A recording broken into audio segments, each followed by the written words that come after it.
Happy Wednesday. Welcome to the Scoop World Order. Huge transactional day today. We got our guy looks going to be our starting right tackle next year from Minnesota. We're going to talk a little bit about Philip Daniels, what he means to the program. Ohio kid from Princeton talked about him. He's related to Paris Johnson. A really good looking kid. Started some games this year. Starting to fill out that tackle spot a little bit. So Jaden Bonsu jumps into the portal. So the Buckeyes lose another guy in the midst of the playoff hunt, which I will never understand, but here we are. So Jaden Bonsu is no longer on the roster. He took off along with Jaden Ballard, Gabe Powers dipping out on the Brotherhood. So we're going to talk a little bit about what that means. We're going to take your questions.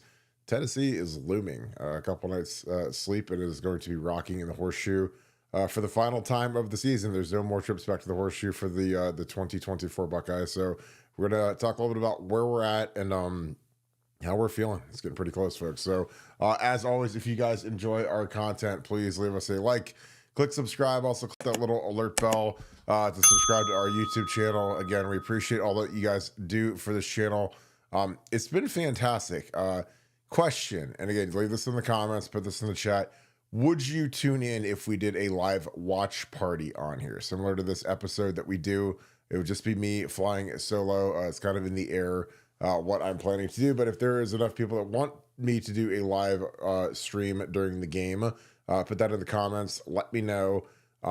Super chat it, however you'd like to explain it. You put it on the message board. I'm trying to gauge interest in it. So we will have our post game show as always after the game. It'll be a late one, so we'll be ready to rock for that. But just want your comments on that. Again, we appreciate you guys as always. I hope you guys are getting your Christmas shopping done, it being safe, being festive. It's going to be a huge weekend for Ohio State football. If you want to do us a huge favor, please subscribe to our show on Apple Podcasts and Spotify. Again, just search on those apps, type in Buckeye Scoop. We've got one show, super easy to do. Click subscribe, completely free. Helps us out tremendously as we are growing our platform. And real quick, got a lot of really cool stuff from you guys. You guys love to send me some stuff that you guys make. I've gotten coffee. I've gotten a lot of little small business stuff. This is really cool. So I got this from. I'll make sure I get this from Jamie Coburn. He sent me coins. These are the military coins. I believe you're stationed in Japan, so this is crazy. So he sent me some of his coins. I'm going to show this, put this on the screen real quick before we get rolling. But I have 3 of these things, and these things they're very fancy. So I'm going to put these up. They say Coburn, and they've got a bunch of logos on here. Again, my eyes are horrific, but it's for Navy Chief. This is a Navy coin with the Ohio State logo. A bunch of insignias on the back. I got 3 of these. So again, love you guys to death. I love the spirit of the show. And you guys sent me some really cool stuff. So I had to shout that out right at the beginning, just because we get rolling in this show sometimes, and it'll be an hour and 30 minutes in, and I'll be like, oh my god, I forgot to do that. So I'd like to knock that out right away, but I'm going to bring in my good friend Nevadabuck. Nevada, did we find our right tackle today? The whole world is not going to get canceled because we did finally get a portal commitment. What are your thoughts as of Wednesday night? I'm excited. I mean, I think the portal, this was an example of where you got a kid that coming out of high school, hadn't done enough in Ohio State's eyes to merit an offer. Obviously signed with Minnesota, went to Minnesota, started the second half. I think a handful of games, 4 games, 5 games, something like that, and did enough on tape. That Ohio State now is like, hey, we probably made a mistake. We probably should have offered you. We've now been able to see you play in Big Ten action. We like what we see, and they sign it. And a kid like this really wants to be at Ohio State for all the right reasons. Always dreamed of being a Buckeye. You're not breaking the bank. You're not having to guarantee him a starting spot. And I just think these are the kind of, these are, especially at that position at offensive line, these are great signings that can provide depth, can provide you alternatives, and you might have found your starter, you might not, whatever it is, but love it. And I can tell you, I can always gauge the thing by how happy the opposing fan base is about losing. Minnesota's not happy about losing this kid. They are not happy about losing him. So I think for Ohio State, this is a good pickup. And you have to remember last year, I believe Ohio State signed 7 kids in the portal. I believe that's what it was. um, this year they're probably going to be 8, 9, 10 kids in the portal. So this is, while this is only one of many kids that they're going to, I mean, their stated objective is somewhere between 8 and 10 kids that they're going to bring in the portal. So there's going to be more talent incoming.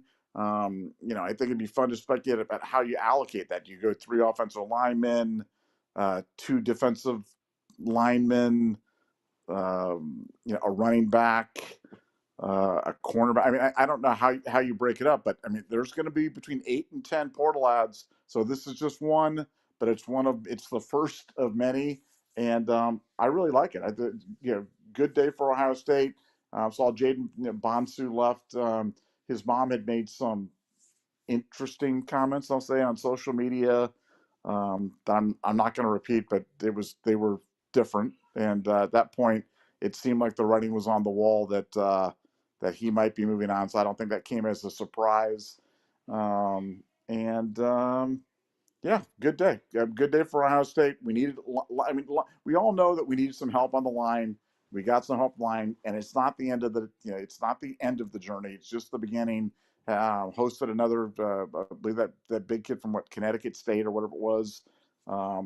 They've got the Rice kid that they're looking at really heavily. Obviously, still involved with the Northwestern offensive tackle. And as we talked about last night, there's 11 other teams that are going to be sending kids to the portal after they're done with the playoffs. And so you're going to be ready to go shopping there as well. So lots of action, but I think we filled about 1/10 of our needs today. And that's a good first step. Yeah, it's funny. We lost Jaden Bonsu. Jaden Ballard committed to Wisconsin today. So he'll be able to twerk up there and not play at all. So that'll be a great ad for Luke. I'm sure. I don't know what he's thinking, but I think it's interesting. When a kid can bounce back and get kind of the dream offer, I always root for the kids that are Ohio kids that want to play at Ohio State. Sometimes we're a little slow to pull the trigger. Sometimes I wish there were times that we could right or wrong. Like again, like I look back at like Antoine Winfield, Jr. Like if he could have came in the portal and landed at Ohio State, but happy for the kid. Obviously I'm very tight with Paris Johnson's mom. She's a great lady, and I kind of reached out to her a little bit today, and she says, great kid. Mom is a great lady. And it's interesting, talked a little bit about kind of not the struggle of mom, but when you're a mom, and I was sensitive to this. I had a single mom. My dad died when I was 12. So it was some days a little tough sledding. So, if I would have gone to a place like Minnesota, it would have been real hard for my mom to get to the games because it's expensive to fly and whatever. But that's a real thing. And I know that sounds stupid, but in the era of NIL, that can help defray the cost. And that's probably my favorite thing about the NILs. I think about a lot of the single parents, or parents that are just kind of hard up, and it's expensive, man. Like getting to these games, and now with these 4 playoff games where, we got a game, we got a home game, but then we got to go play in Los Angeles, then we got to go play wherever, then we got to go play in Atlanta for the title game. Like it's expensive as can be. So, when I hear about a really good player who started and he's got Big Ten film in Minnesota. Minnesota's a very physical team. I mean, I like how they play football. They're not, obviously I'm not trading them for Ohio State, but I mean, they aren't usually fun to go against because they're a physical team. And PG Fleck is kind of a dingbat, and again, he was at Ohio State in 2006 as a grad assistant, so I know PJ. He's kind of been all over the map a little bit, but he, I think that in general he gets his guys to play, and he developed Antoine Winfield Jr. and the Corey Parrish kid is a kid that we were taking a millisecond. He was a kid that we tried to flip last second, and he ended up being all Big Ten as a true freshman, so that kid's going to be a superstar. But I like a story of a kid like this who, he's from Cincinnati, Princeton. Mom can drive to the games now. He's got Big Ten film.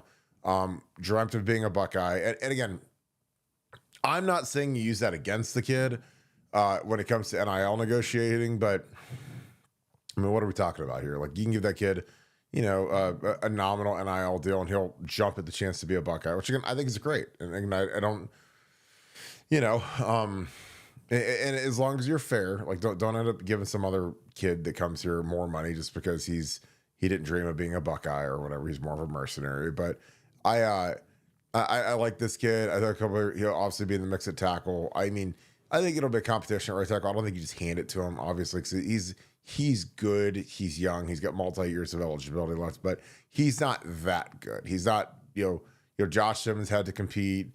Seth McLaughlin had to compete. There's going to be a competition. And I think that, when you've got Ian, you've got George Fitzpatrick, like you've got some guys that are, they've got some seasoning. I think George can be in the mix at tackle. It's, you see if we get another one. It's going to be a real competitive offseason, but I think that we've got guys that can play. I mean, I'm higher on them than a lot of people are, and I'm surprised that we haven't thought more about playing some of these tackles and maybe put Donnie back at guard. But I don't think that's going to happen for the rest of the playoffs. I think Donnie's going to be our tackle going forward. But I think that our tackle situation is a little better than I think people think. And if we add another kid, great. But I think that adding one is optimal, because then, the other, 6 or 7 tackles that are on the roster they don't have expiring eligibility, like, really like Donnie, like Josh Simmons, and like Josh Fryer. I mean, we have 3 tackles that are all leaving. I think you let all the other guys compete for that left tackle spot, and you kind of have like an open tryout during winter conditioning, spring ball, and then may the best man win. And I think that that's a good way to kind of keep the carrot there, because if you go out and take a left tackle too, then it's like you might as well just count on 3 or 4 of those guys just taking off immediately to go find greener pastures to go play. But yeah, it's interesting. Nevada, with the transfer portal kids that are taking off that aren't staying, the Jaden Ballards, Gabe Powers, Jaden Bonsu.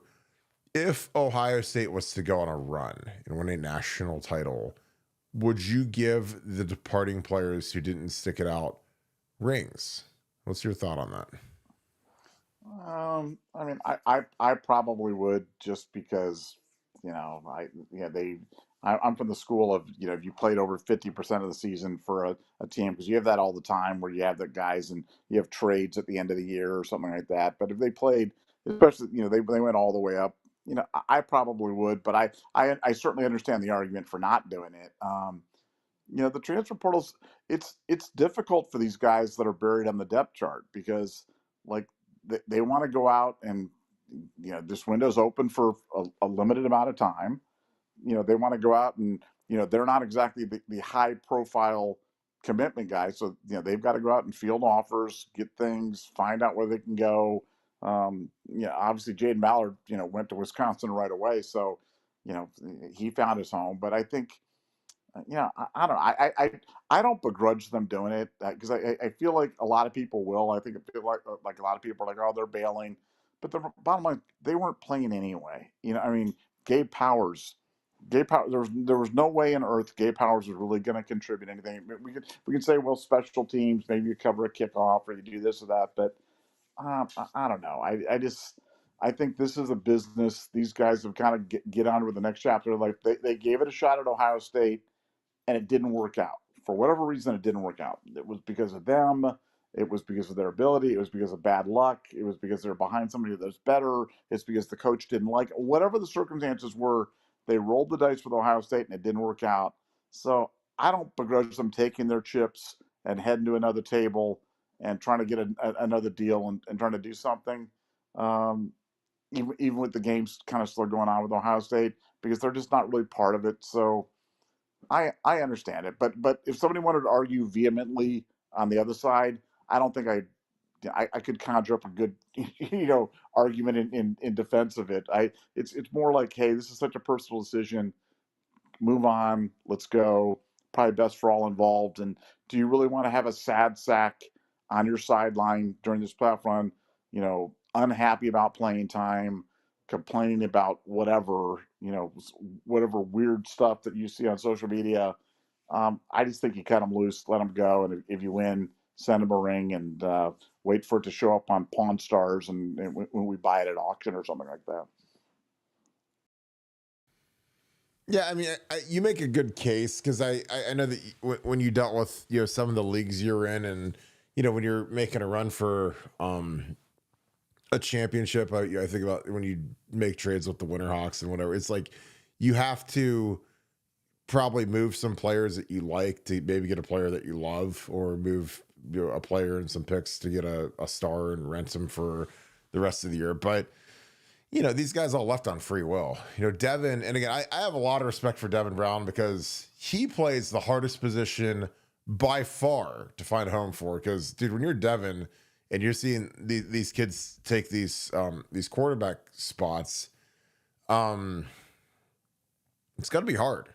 Because, when you're looking around in this musical chairs and quarterbacks are landing at places, and I'm sure they're being promised that they'll get at least the first crack as being the starter. It's probably tough for him to sit around and watch and ride this thing out, but he's doing it. So I give him a lot of credit. But I think that, the difference between like what you dealt with as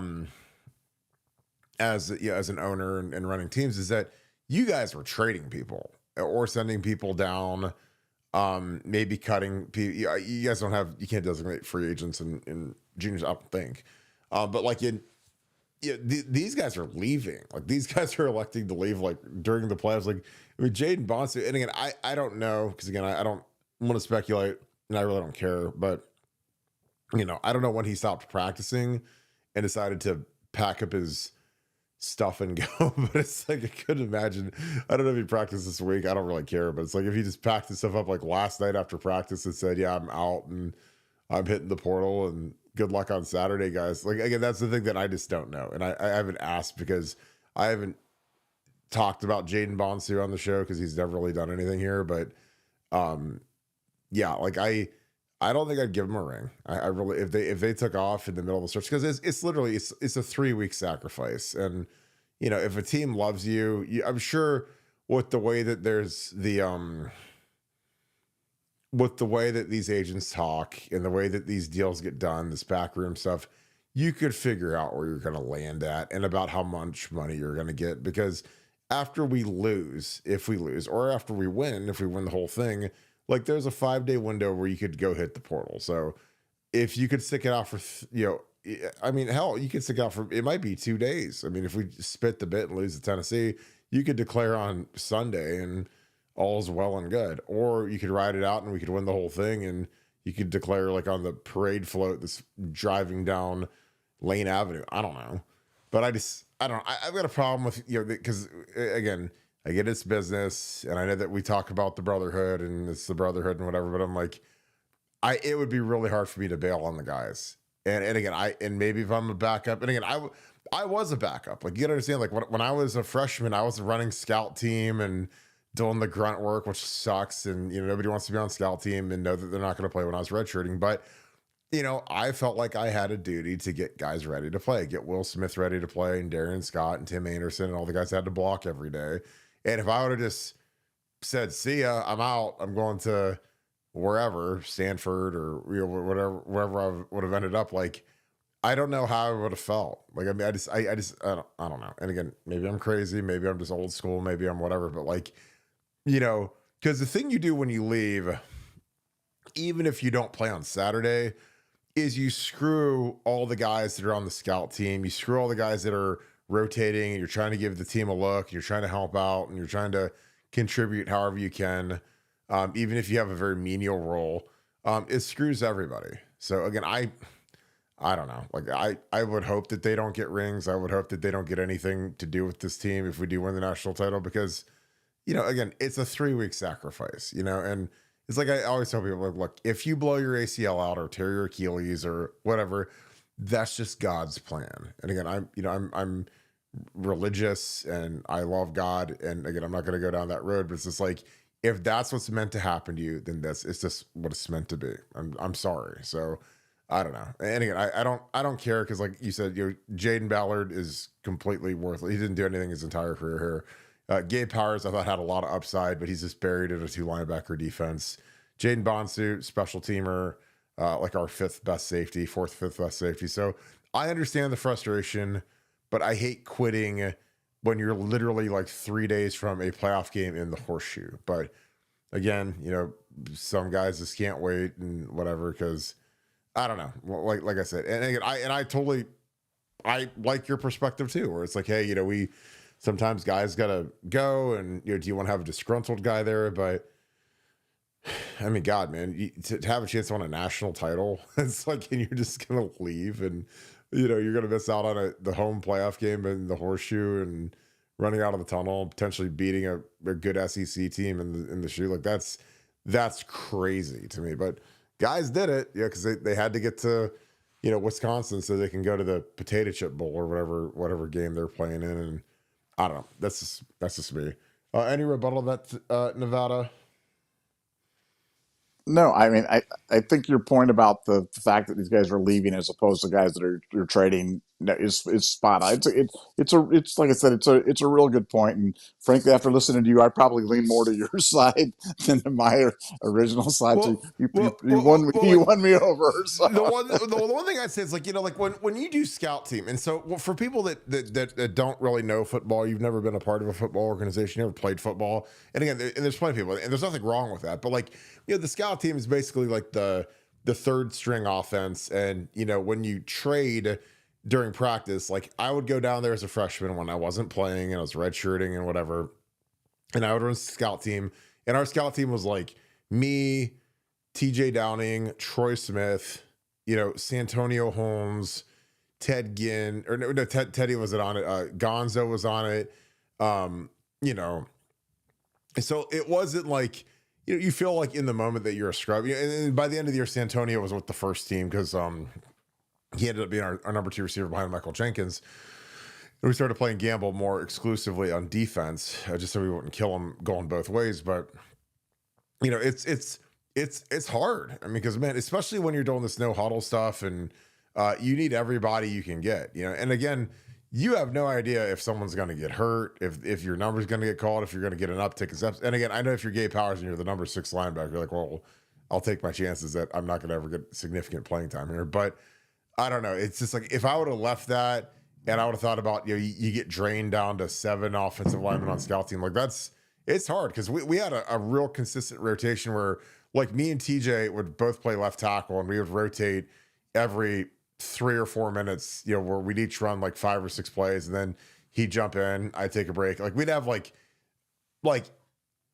9 or 10 guys down there, and we would all rotate through so that we would be fresh, because you're running a lot of plays. I mean, you're basically playing 50, 60 plays a game. So it's like you're playing a game, and you're going against like Will Smith and Darian Scott. I mean, it's not like it's a picnic out there every day. So I don't know, but like I said, I felt a serious duty when I played scout team to get those guys ready. And again, a lot of it was me just getting my butt kicked all over the field because I was going against guys that were just way better than me, but it helped me develop, it helped me learn. I felt like I added value to the team, which, again, like, it's sometimes you feel like a scrub, because, again, like I said, when we lost to Michigan in 2003, I didn't even travel to the game because I was redshirted. So, when you're a redshirt guy, they don't travel. You get to sit at home in the dorms like a loser and watch it. You're just like, you watch your team get massacred by Michigan, and you're just like, I don't ever want to experience that. So when I started the next 4 years, like, we won every single time. Thank God.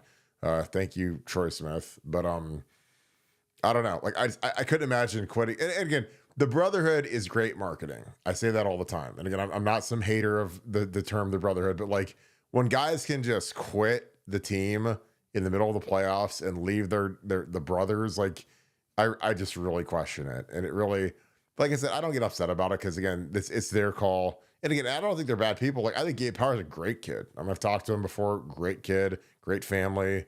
So I can't say anything bad about him, but it's like, I don't know. Like, it's, at some point, you got to figure out if it's really about you or about him. And again, that's why I have a lot of respect for Devon Brown, Devon plays, and I said it earlier, the hardest position for the portal, because once these, it's musical chairs. Once these starting positions at quarterback get soaked up by people transferring in, you start looking around, and you're like, God, what is my best option? It's like, if Colorado, they just got their quarterback, and Iowa gets their quarterback, and like, how low do you have to go before someone's going to say, hey, you're going to be our guy? Is it worth it? So again, like, if a quarterback left, like Aaron Dolan, like, I kind of get that, because he's never going to play here anyways. But I have a lot of respect for Devon Brown for sticking, because he's the guy. He's older, doesn't have a ton of film, and he's got to have someone that loves him say, hey, you're going to be our guy. and he's sticking. So again, you won't hear me say a negative word about Devon Brown probably for the rest of my life, just because he literally stuck through this thing. When he's the one guy that I really, if you said Kirk, who's the guy that you wouldn't blame? Devon, because I mean, you just have to go find a thing. Now again, if he's got a good agent, which I'm sure he does, and they can back channel it and tell a team, hey, I'm coming and save my spot, and pinky swear and whatever. And I'm sure that goes on. That's the best of both worlds. If you can just lock in your spot, stick through the playoffs, heaven forbid anything happens so hard. And then you've got your spot and you're starting somewhere next year. Like, again, that's the best case scenario. So anything on that, Nevada, and we can start getting into super chats. We have a ton of them tonight. Yeah, no, again, that's the flip side on the portals. Like you said, once they a team fills their need. We used the buffet example last night, but once they fill their plate, they're not coming back around if they've already got a guy. So a lot of these kids are having to make these decisions. Devin in a position where they only play one guy. People can say what they want about that. Devin he gets dogged a lot because he hasn't been great when he's played. But he has done everything he could to get on the field, and now in his final action at Ohio State, he's sticking it out through the playoff, even if that serves to be to his detriment. And I agree with you that he's got mad respect for me for that, and that kind of an attitude will serve him well. I'm sure he'll be a success in his life, in his football life, and his life beyond football, because that's the right way to approach life, and I really respect that. Yeah, I do. Like I said, I've got a lot of respect. And again, I'm not trying to be negative on the kids that are leaving, but I mean, at some point, man, it's like you got to have some honor. You got to stick it out with your guys. Because again, we could lose on Saturday. I'm not saying I don't want to lose on Saturday, but I mean, you could be going through it with your boys, and then you give them a hug at the end, and then everybody goes their separate ways. Because whenever the clock strikes zero in the season, this team disintegrates, and that's like it's kind of like the deep and wild thing about this game and with this playoff is like, look, there's going to be a moment in time where everyone's on the same team and the clock is all 0-0-1, and then if we're losing and it goes 0-0-0, this team's completely gone, and that's like one of the things that it's just part of sports and football. But like, I mean, like when we lost to LSU in the national championship and all of a sudden the clock was all zeros, like I was no longer in Ohio State, but I was no longer on the team, and then there's, the juniors are still there and they get to rally the troops and get going. And, but there's always a transition every year in all sports, but in football, it's pretty sudden, because when you lose in the playoffs or lose in a championship, it's like this team could be together for another month and be the greatest team in Ohio State history, or this team could be the greatest flop in Ohio State history. And again, I don't know where it's going to end up. It's going to be a crazy next 3 days. Okay. All right. We're ready to some super chats because we have a ton of them. Appreciate you guys as always. T-Shay 1977. My schedule is crazy through Christmas, so this will probably be the last live show I catch until then. But I just wanted to say I'm happy to be part of the Scoop Mafia. I love the Scoop Mafia. And wanted to say Merry Christmas to Kirk in Nevada. Well, Merry Christmas to you, T-Shay. I appreciate you, man, that you've been an Ultra member as well. I hope you're getting your Christmas shopping done. I'm assuming you're going to be maybe traveling or just busy, but I appreciate that so much. Again, Scoop Mafia is something that Corey Dennis coined when we were walking around camp the one day. It was me and Bill Greene and some Ghosts of Christmas Paths at this point now, but we were running deep that day, and I always liked that. I like Scoop Family. It's a little more family friendly than Scoop Mafia, but you know me, man. I like the dark, sinister kind of name of the Scoop Mafia because it's kind of what we are. Because we do roll deep when we go to places, and everywhere I go, I run into people that say that they love the show, and it's the most amazing thing in the world because I love meeting people that like to watch it, and it's part of their day. And like I said, when I was sitting getting ready to go into the stadium a few weeks ago, and a husband and a wife walk up to me, and they're just like, the wife's like, I have to listen to your voice every single night before we go to bed, because when we're laying in bed to get ready to fall asleep, he puts your show on, and it's the last thing I ever hear. And I'm just like, I literally was like, I don't know if that's good or bad that like you guys fall asleep listening to me and Nevada talk, but I assume it's good. But it was like hilarious, and they couldn't have been nicer. But I just it's amazing what this thing's become. And again, we don't take it for granted, and we'll work every single night. And like I said, I just appreciate you guys. Nevada, any thoughts from T. Shay, who wishes you a very Merry Christmas? Well, no, I appreciate that because look, notes like this are just so nice because we'll get notes like this, and then we'll get other notes that we got an email today from one of our listeners that's like, "I like love your show, but you guys are too positive. Things are really bad, and you guys always try to be positive about it." And I'm like, well, I guess, but this note I liked a lot better. This note brightened my day, and I appreciate that. That was very, very, very kind, and thanks for sharing that sentiment with us. The old sunshine pumpers is what we call it. Oh, you That's the hate thing that, that. man. No, You I. hate that. Well, you know what's funny is when people say stuff to me all the time, like we're the sunshine pumpers. You know what ends up happening, right? You eat a Do you German know? chocolate cake. You eat a German chocolate cake. No, I put it on a T-shirt and we sell 1,000 of them, and then I buy a Oh, lot of German yeah. chocolate cakes. I It's like like that. people made fun of me for saying massive in the titles. And so what Oh do? I put massive in every single title now, yeah. and I put it on T-shirts, and we sold about 1,000 T-shirts that says the word massive across the chest. So it's like, Yeah, the again, truth. when people like to say like, sunshine pumper, that's absolutely going to go on a T-shirt. I got to design a big sun logo. Honestly, you know what I'm going to do? So all of you super you NES people that played Super Mario Brothers 3, where there's the angry sun that chases you around on that one desert level.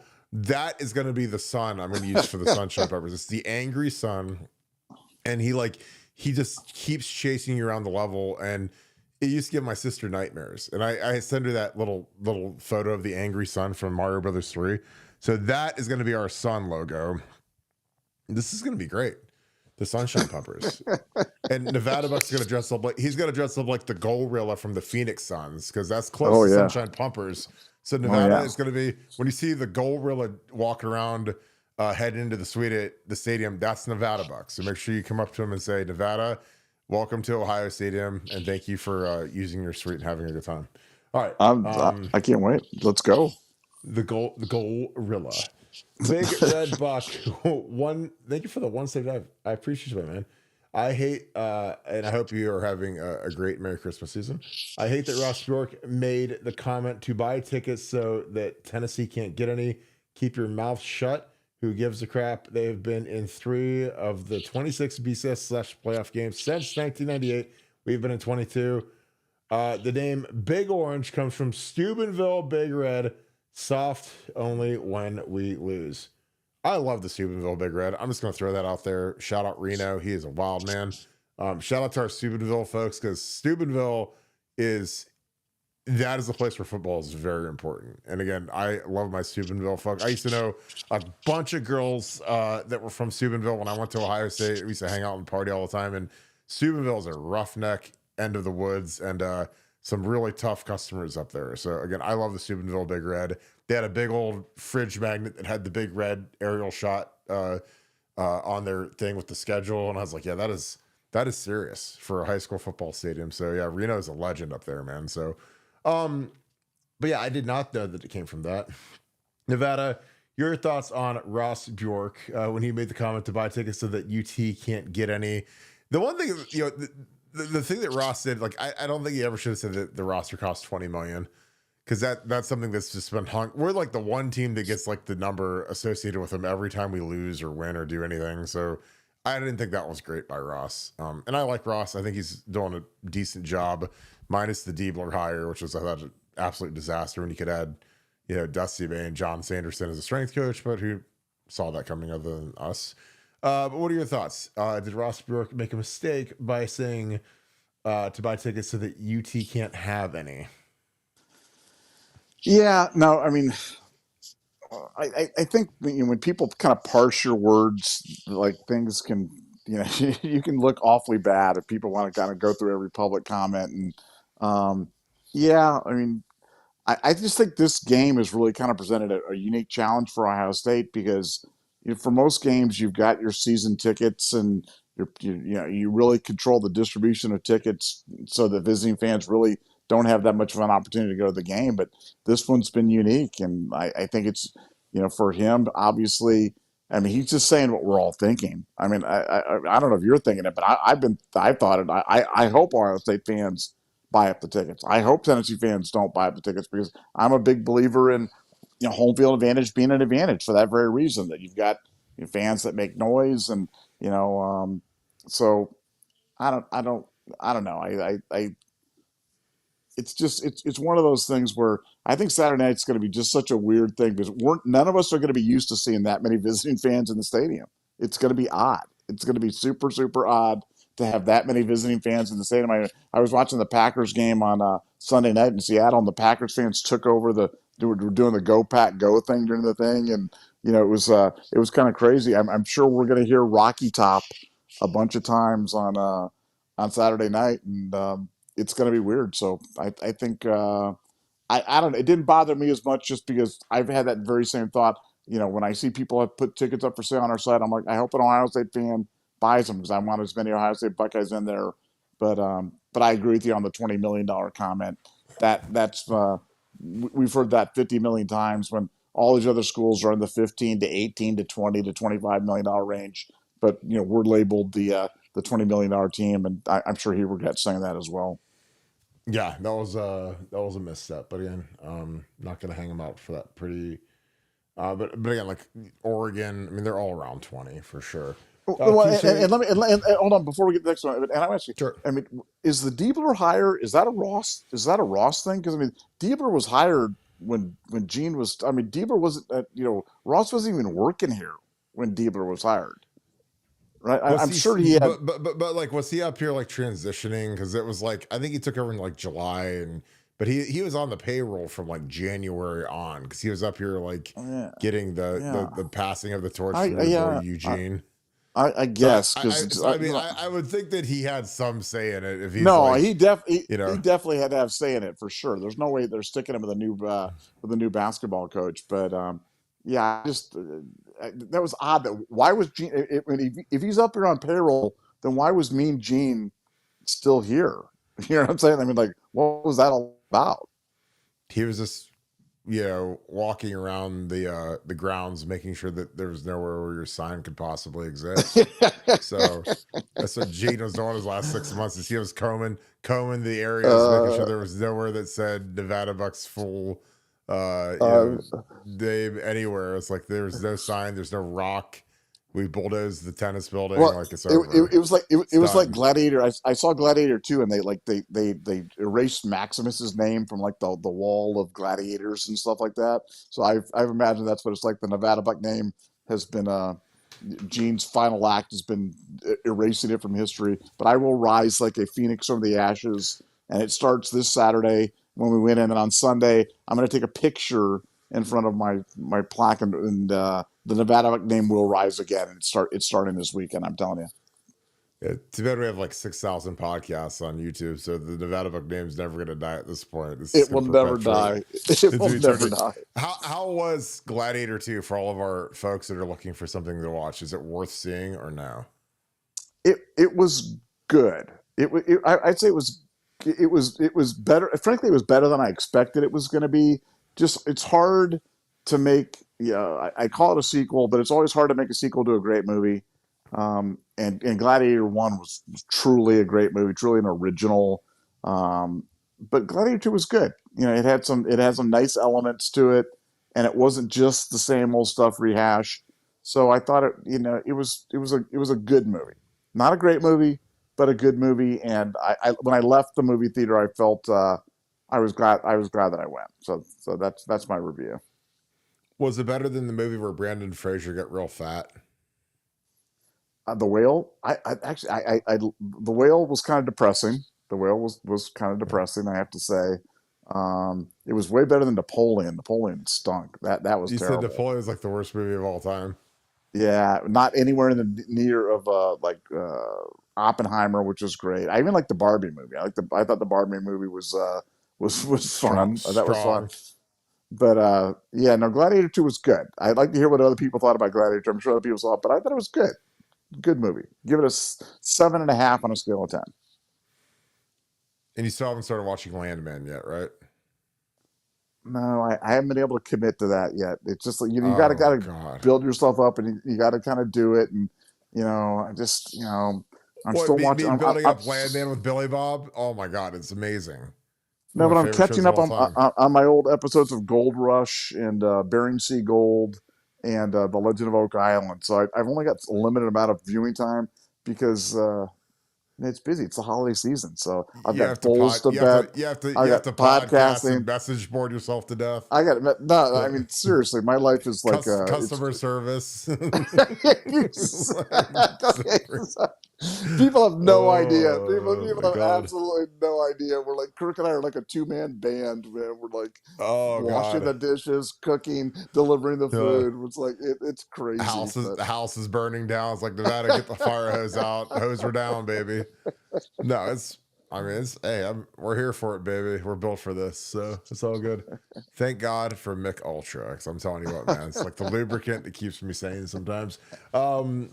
Tisha, again, I appreciate you, man. Thanks for being an Ultra member, and thank you for the 5. How about a $5 super chat score prediction thread for helping our military members out? Appreciate you. Going 31-20 Bucks, and think that UT scores late to get closer. Probably gonna go. I'm gonna go 27-14. Ohio State. I like that. I think our defense. I think our defense is the best defense that they've seen. I think we're gonna stone them. So we'll see. They've been practicing indoors. It's going to be blustery and cold in Columbus, so it'll be very interesting to see how everything shakes out. Nevada traditionally does not release his score until Friday. It's only Wednesday. Nevada, anything to add? I refuse to do it. I refuse to issue my score early, despite you guys trying to goad me into it with your little things. But no, I'm holding strong. I will not issue a score prediction until Friday. I am going to tell you though that Ohio State's going to win the game. Ohio State is going to Boom. win the, and I agree with you 100%. The defense, Tennessee's going to have trouble. They're going to have trouble scoring against this defense, and but yeah, that ultimately is going to be their undoing. I love it. Karis and Beth, appreciate you guys both. Karis Washington, thank you for being all member, and thank you for the 5. Blessed to be a Buckeye. Beth started her new job, feeling good about Saturday. Positive vibes all around. Congrats, Beth. I'm glad that you got a good new gig to start the year fresh. And Karis, I appreciate you guys both. Awesome. Yeah, positive vibes. Merry Christmas to you guys both as well. Nevada, anything for Beth and Karis are in here every single night. And again, Beth, congrats on the new gig. Yeah, well, look, first of all, positive vibes, man. You can never have enough positive vibes. You can never have enough positive vibes on this board, Should on our we YouTube got to put that on channel. it? We got to put that on a t-shirt. Positive vibes I'm, on the chest and Buckeye I'm Scoop logo just on the sleeve.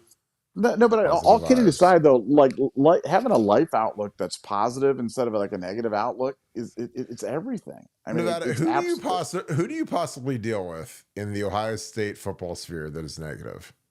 yeah, Is there? yeah. Welcome to my world. You guys wonder about like Nevadabuck. Why are you so surly? And it's like, dude, I've been dealing with Ohio State fans for 25 years. You guys try to deal with people that are like, oh, we haven't got anybody in the portal. We didn't land the portal. And I'm like, guys, calm down. We didn't get Isaiah Worlds. I mean, Isaiah Worlds, what you No. going to? I'm like, well, I don't know. I mean, like, we'll get somebody. We're gonna be fine. So, yeah, no, it's been funny because my kids, as you guys may or may not, I have like 5 kids, and they'll see me kind of on the boards or doing whatever it is, and now as they kind of see what's going on, they're like, Dad, now I understand why you get so frustrated sometimes, Dad. And I'm like, yeah, no kidding, man, because look, we could be in a lot worse shape. I mean, I like nobody hates losing to Michigan more than I do. Yeah, I told the story when the game was over. I had a suite full of people that were all there, and I just walked out the door and left. Didn't say goodbye. Didn't wait for anybody to get their jacket. Didn't high five any little kid. Nothing. Like Papa Nevada just walked out the door and left. So You had believe to me, get your hiding space fast before I anybody could see you. You I had to had get to under get the the pod because I bridge knew and if I didn't get curl up. if I didn't get on the podcast, I'd be like, Kirk would be like, oh, Nevada's hiding. He's not here to help me. And I'm like, Oh, and oh I'd have man, thrown you right. I'd have thrown you right under the bus too. I said, "Oh yeah, he's hiding." Because he's again, this Saturday night, come and I'm rain hiding. or shine, snow, win, lose or draw, the Kirkster is going to be live with the lights on, ready to go. Nevadabuck's going to be sitting in traffic. He's either going to be smiling or scowling. And he's going to be rolling home 2 miles an hour. And I'll be like, yep, oh man, here's Kirk. I don't let you guys down. But Nevadabuck is hiding. Driving out of that traffic at midnight with people walking across in front of you, like running people down. It's gonna be just. I'm already getting anxious about it, thinking about it already. And the only thing that's getting me through the whole thing is thinking we're gonna win, and then I have this vision of you podcasting solo, dressed in like your all red Ohio State tracksuit, sitting there taking all these calls. Always black. It's a Scarlet out, dude. Wear the red one. Let's go. Hey, Kool-Aid. Let's go. I will be up. I will be fueled up by Celsius, which I need a by the way, Celsius, because one time I drank one of these and someone was like, "Are you drinking a White Claw?" I was like, "I don't drink White Claws. They make Ultra." But this is Celsius. So it's caffeine. So I have about 7 of those in my bloodstream.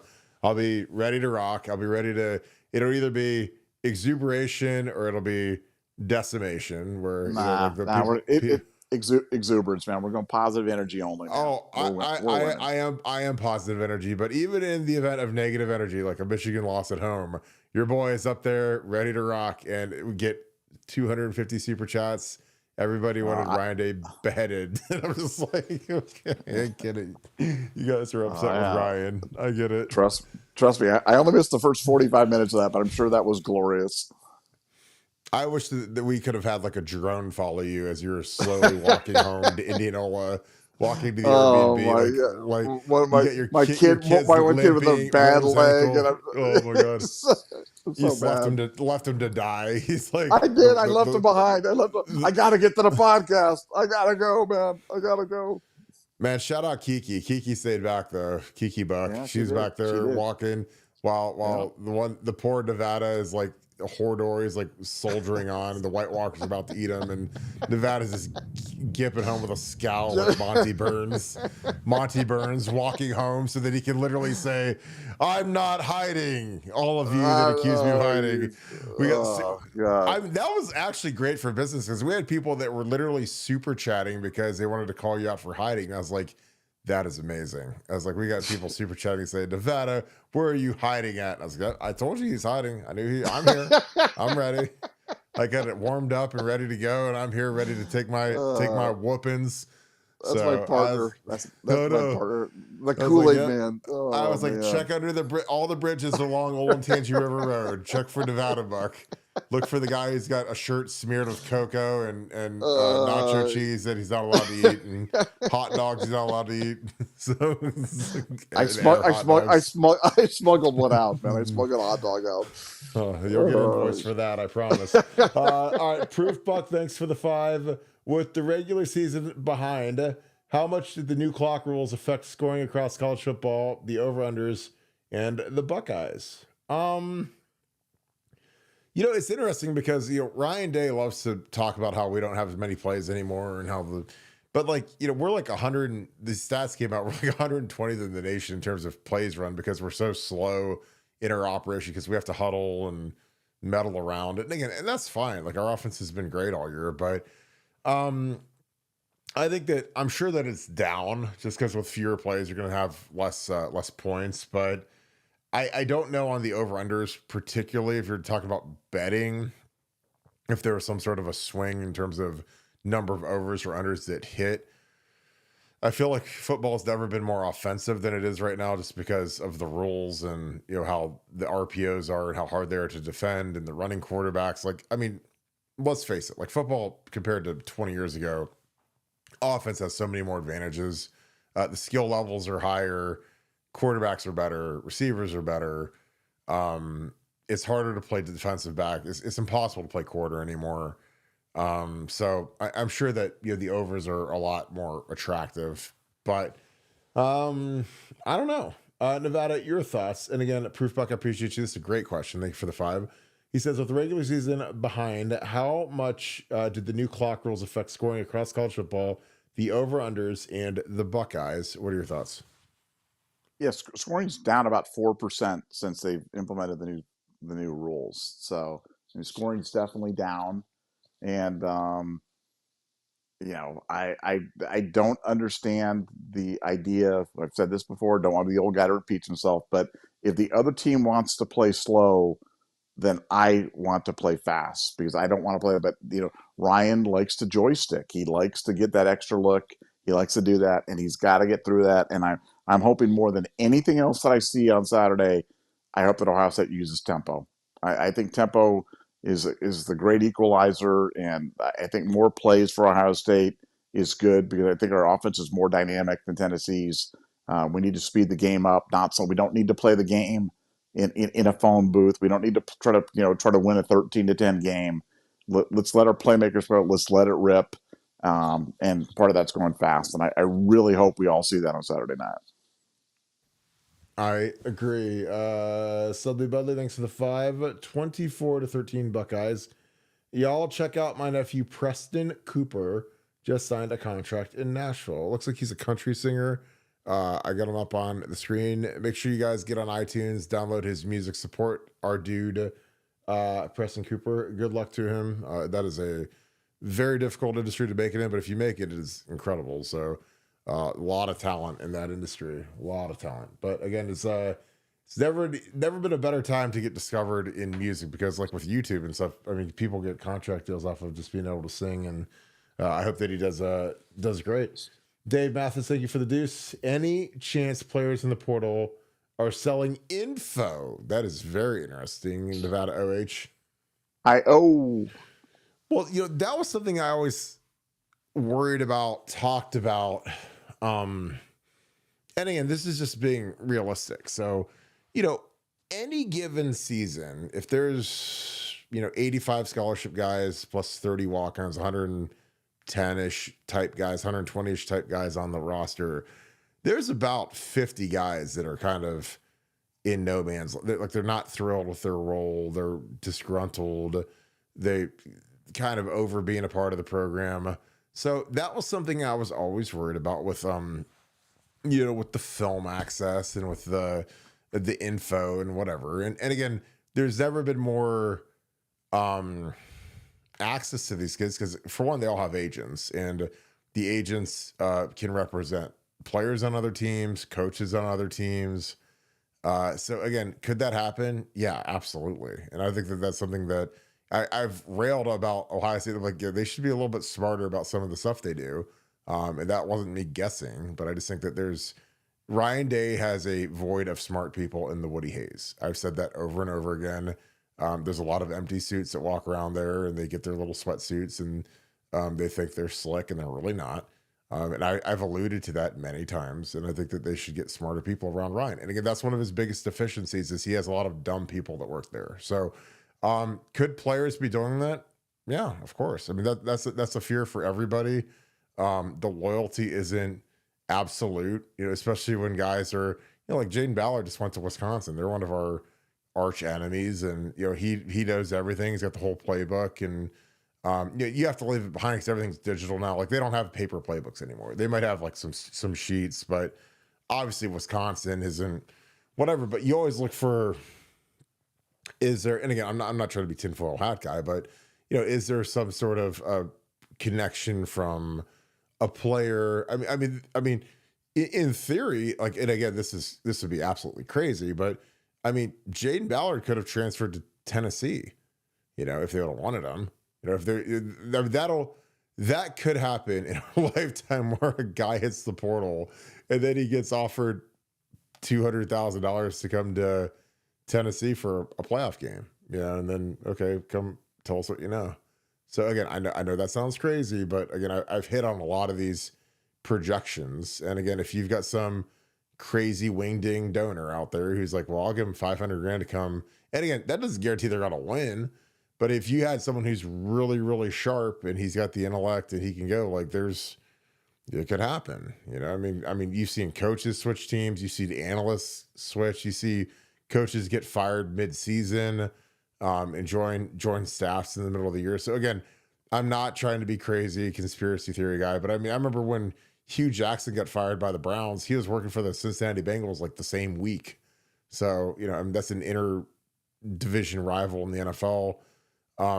Like could Gabe Powers go to the Tennessee Volunteers and play there and sign up and be on their sideline? Sure, good. But again, it hasn't happened yet. But could it happen? Sure.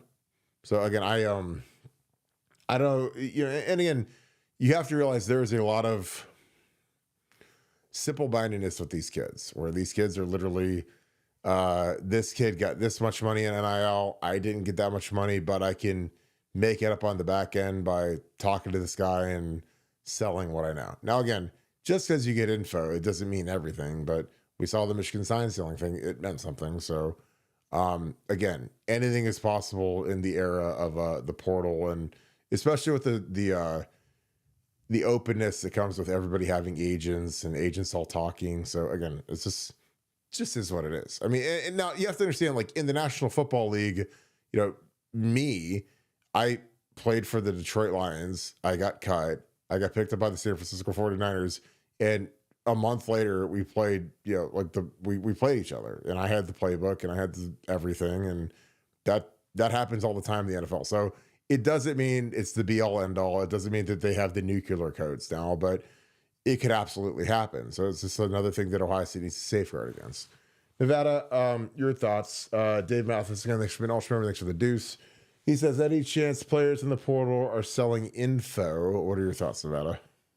Yeah, I mean, look, I mean, the playbooks are all online. I mean, you can go online and access Alabama playbook or Georgia playbook, or I mean, you can see the playbooks.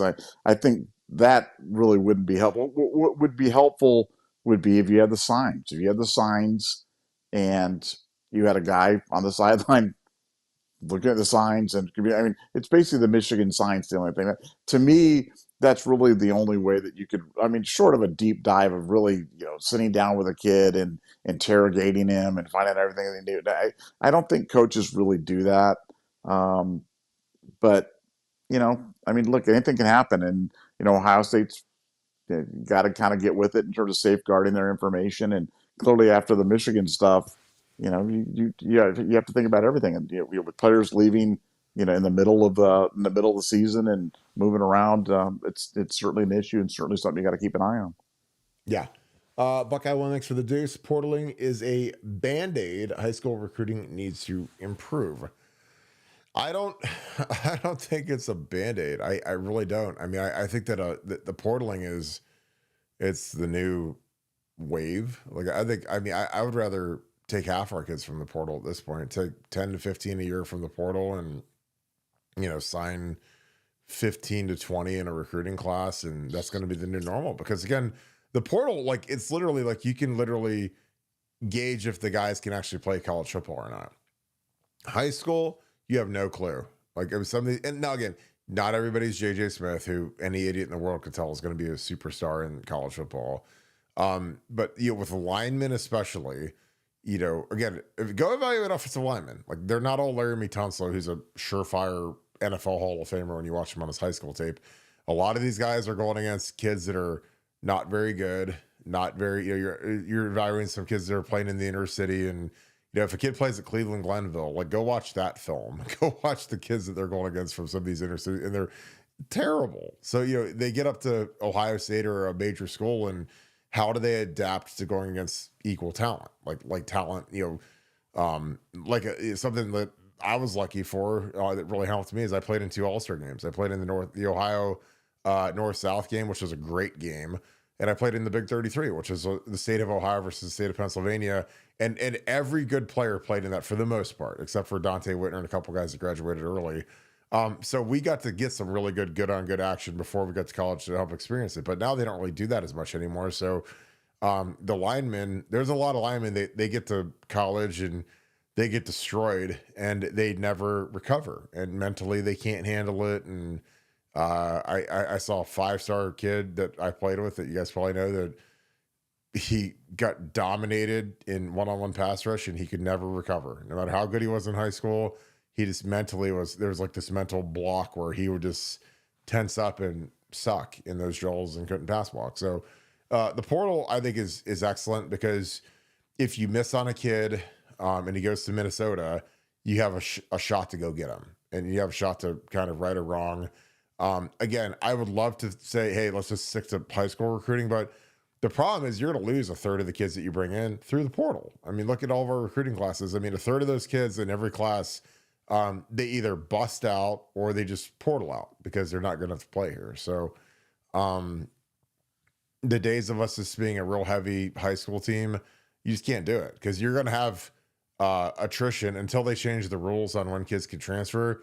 The attrition is always going to be there. So you have to backfill your roster with the transfer portal. You know, you can't just lose you can't have a 25 or 20 man class and lose 7 or 8 guys to the portal like we're going to every year, and not backfill it with new guys from the portal that usually are better players. So again, Ohio State has done the portal better than any school in the history of the portal in the couple short years we've had it. I mean, nobody's done better than Ohio State. So I would stay the course, and I'd watch for us to get real active come January.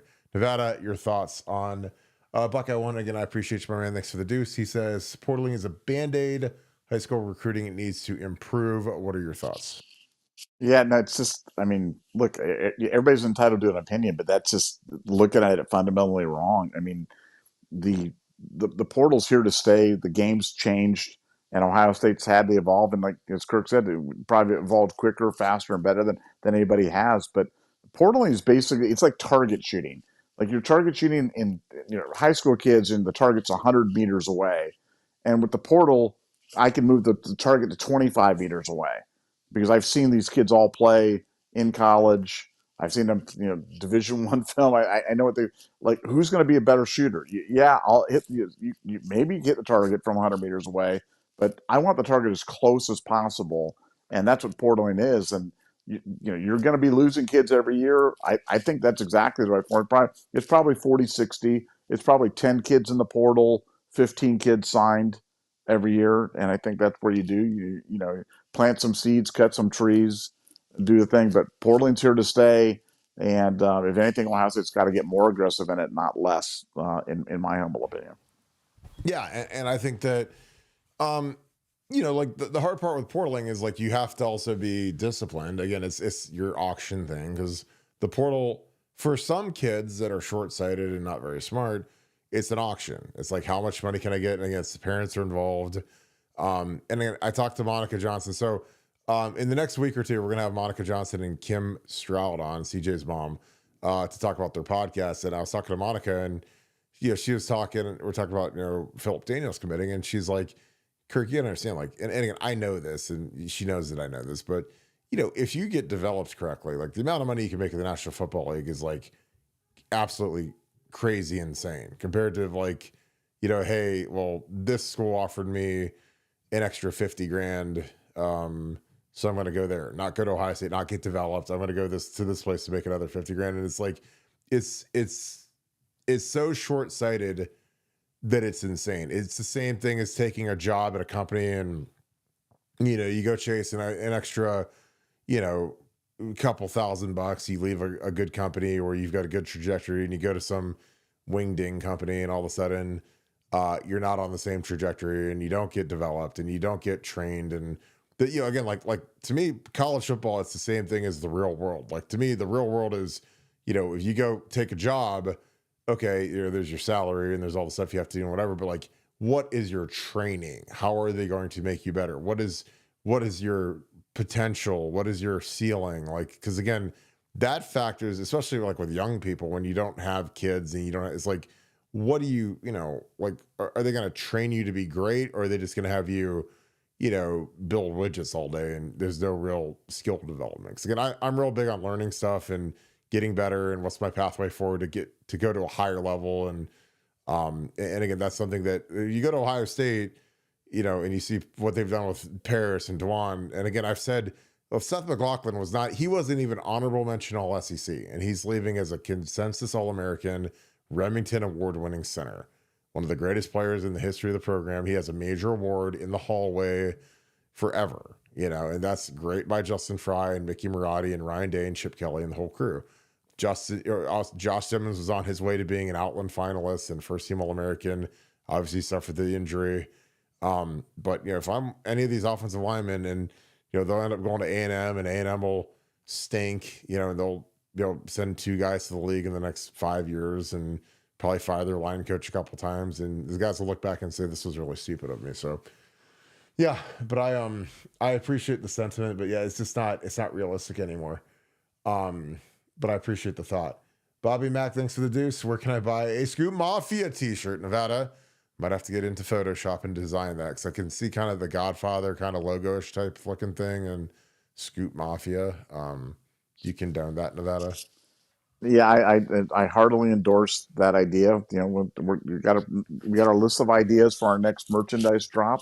These merchandise drops keep getting bigger and bigger. Every time we do them, we sell more and more stuff, and that's why, like I said, Funky Buck said he saw 3 separate people out there in Southern California. It was Buckeye Scoop stuff on, and yeah, our next drop, we'll have Sunshine Pumpers, we'll have Scoop Mafia, and we'll have.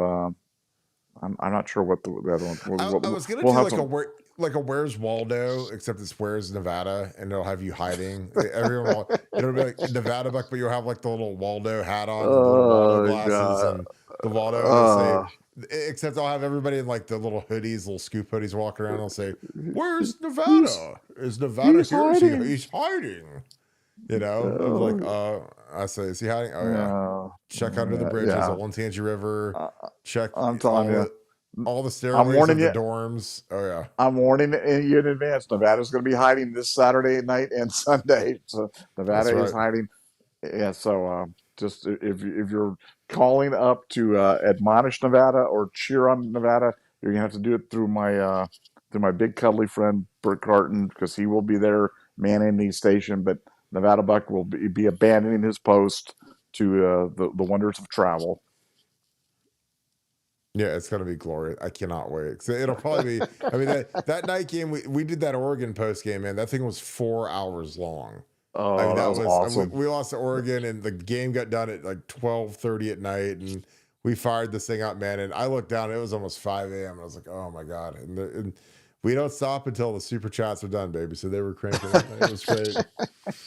180 super chats. I was like, "Oh my god, this is gonna be a long show." Pooh Beard 12, thank you for the 10. I appreciate you, brother. Hope you're geared to have a Merry Christmas. Thanks for always being on here and always bringing a ton of hilarity, because I know when Pooh Beard sends it a super chat, it's going to be funny just based off his name. But if any of you guys that need to get snipped, holler at Pooh Beard, because that's what he does for a living. So again, Kim is probably praying that I get snipped, because we've got 3 kids, and she's like, yeah, you're about to get it snipped. But I was like, we gotta get a couple more, because Nevada's got 5, so I got to get 6. All right. Don't forget that there are a lot of other talented programs in non-CFP bowl games who will have players entering the portal late. Florida, Texas A&M, Miami, Bama, Mizzou, South Carolina, LSU, Ole Miss come to mind.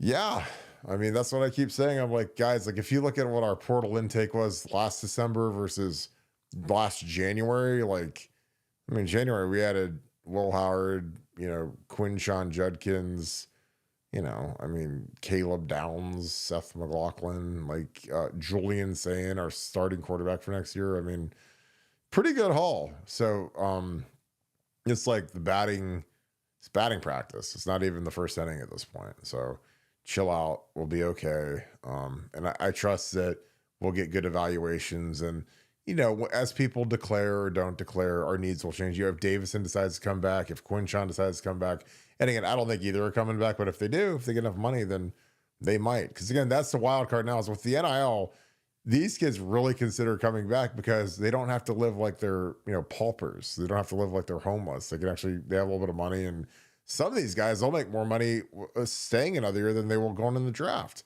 That's real. So, again, Nevada, your thoughts, Poohbird. Again, I appreciate you, man. He says, don't forget there are a lot of other talented programs in non-CFP bowl games, and he names Florida, Texas A&M, Miami, Bama, Mizzou, South Carolina, LSU, Ole Miss. What are your thoughts?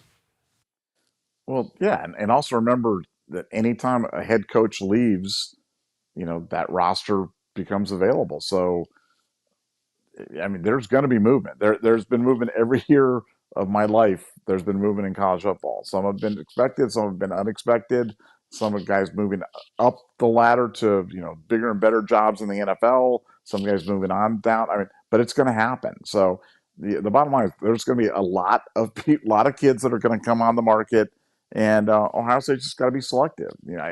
I think it's far more important to be right than to be fast in this thing, because missing in the portal, guys like Tywan Malone or Victor Cutler or something like that, that stuff really hurts you. When we talk about missing on recruiting hurting you, missing in the portal really hurts you, because you're spending money on top of giving up an opportunity and giving up a position. So you got to be right when I'm using that target shooting thing. You're putting the gun right up to the target and pulling the trigger so you can hit a bullseye every time.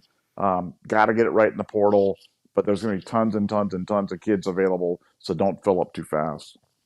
Well, and like my thing is like, look, you better be accurate, man. Because I'm telling you, when you pay a kid like Taiwan, I'm not picking on Taiwan because he's a nice kid, I'm sure, but like, yeah, we paid that kid to be like a starter / rotation guy, and he's like our number 5 or 6. He doesn't play at all. So when you do that, all of the sudden, all of the guys that are in front of him, like Hero Canoe and Ty Leak and Ty, they need more money. Like you had like Taiwan was a guy that we thought we did a lot more out of. We've got nothing out of him.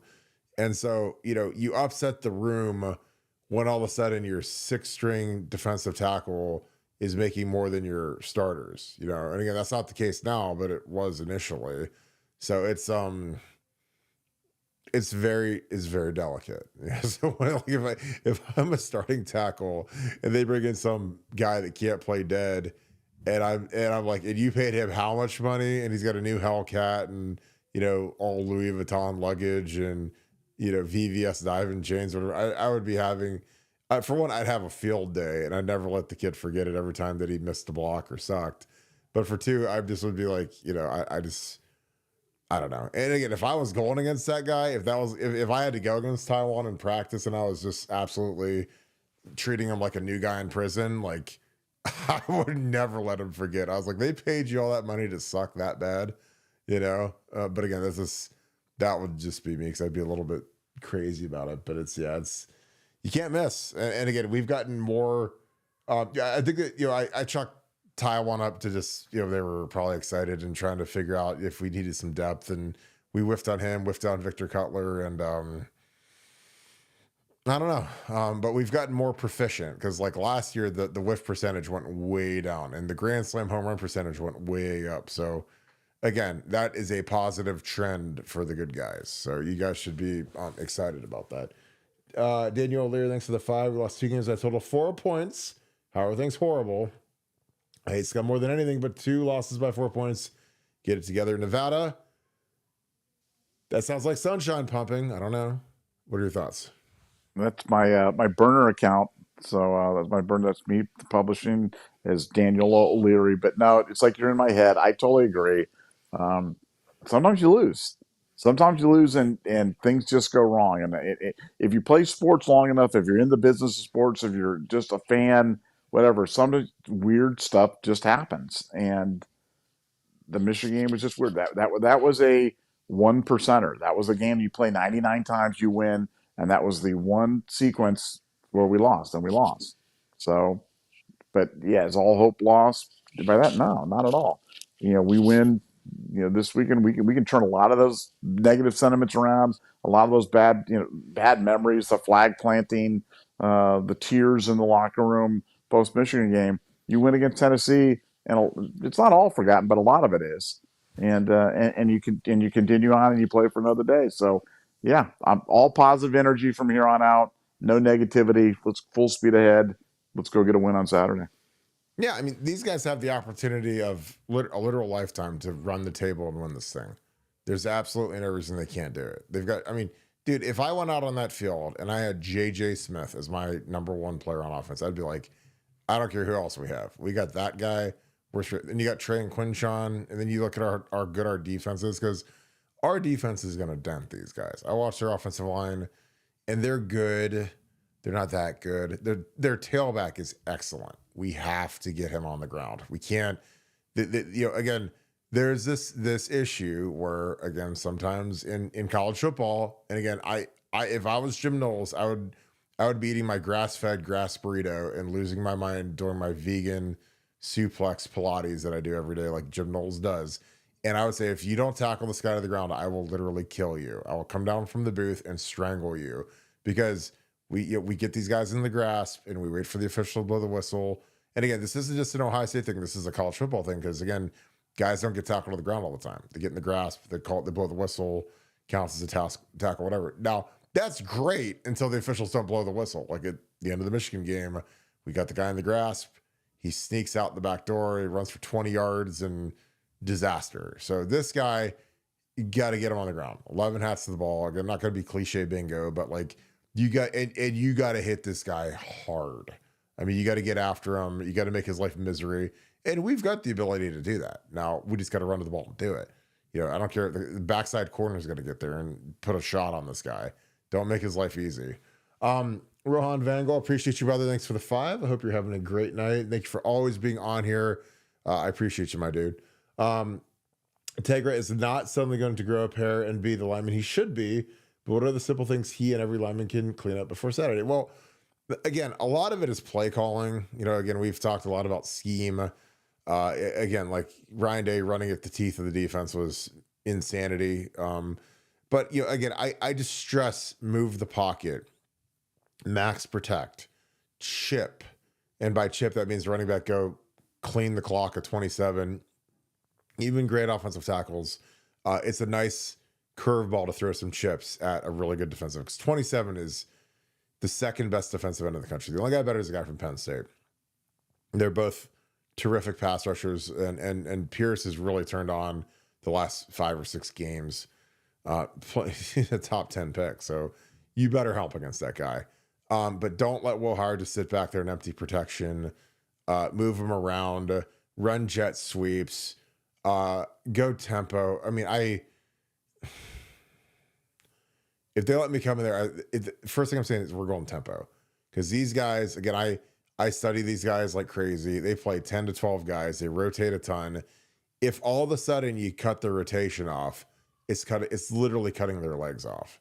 The guys will be exhausted. If they're used to playing 25, 30 plays a game, and all of a sudden they get stuck out there for 40, 45, it's a huge difference. Now, I know that it's cooler out. Now, again, like the weather being cooler makes it a lot easier to get less fatigued, but even still, man, when they're used to rotating the way they rotate because they're so deep, just cut the rotation off. Again, it's the movie 300 where they, when Leonidas and 300 Spartans, they fight the million Persians in the hot gates, and all these people are getting funneled into this tiny little hot gates, and their numbers don't count for anything. So again, if you go tempo, their numbers don't count for anything. They could have 1,000 good defensive linemen, but if they can't get on the field because we're going fast, then that absolutely kills them. So just a thought. Again, I'm very much pro helping the O-line. And again, it's nobody's fault that our 2 best offensive linemen had season-ending injuries. But like I said, they don't cancel the games and say, hey, well, we'll play you guys next October instead, when the guys are both healed up and ready to go.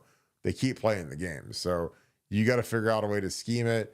Again, that's one of the beauties of like the National Football League, is that like when Trent Williams gets hurt for the 49ers and he's a first ballot Hall of Fame left tackle, they put in a practice squad and they still got to play the game. They still got to figure it out, so help him out a little bit. Donnie's been good at left tackle, not great.